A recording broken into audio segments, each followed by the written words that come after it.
what's going on today, guys. I got a new video and I want to talk about how to use the geometry tool to create some pretty cool cliff sides. I've used it in the past. I've seen other map makers that have used this technique in the past, or at least there was evidence of it. Let's get right into it.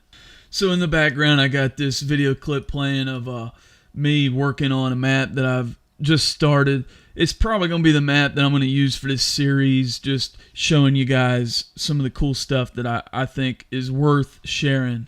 Right here I'm showing off this technique and what the capabilities of it are. You can get some cool results out of this technique using the geometry tool to create cliff sides that look more realistic than just a flat, straight up and down type cliff. How you do this is you take the geometry tool and you use V-shaped patterns to get the results that you're looking for. Using a bigger brush size can be helpful sometimes. Using a smaller brush size can be helpful and make it more edgy. That's what I use the smaller brushes for. In my experience with using this method, I've gotten it to work either protruding and making the terrain higher, or even taking away terrain. It depends on the scenario, on what you want to do. More successfully with adding terrain, by my experiences anyway. Sometimes you can use a diagonal brush stroke and get some pretty cool results alongside using the V pattern. The more you use the V pattern, it's going to look a lot more rigid and it's going to be more detailed. You can do too much though.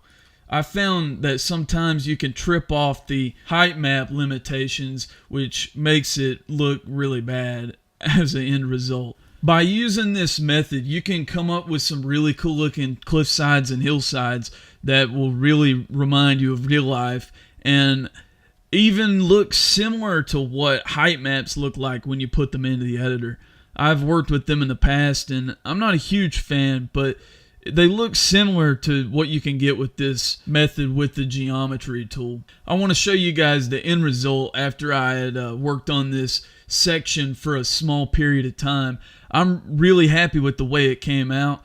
Sometimes it can be hit or miss. You can screw it up, make it look worse, but it's pretty easy to fix any screw-ups that you do with this method, which is a huge positive. Another cool thing about this method is it's a way to get around the geometry height limitations.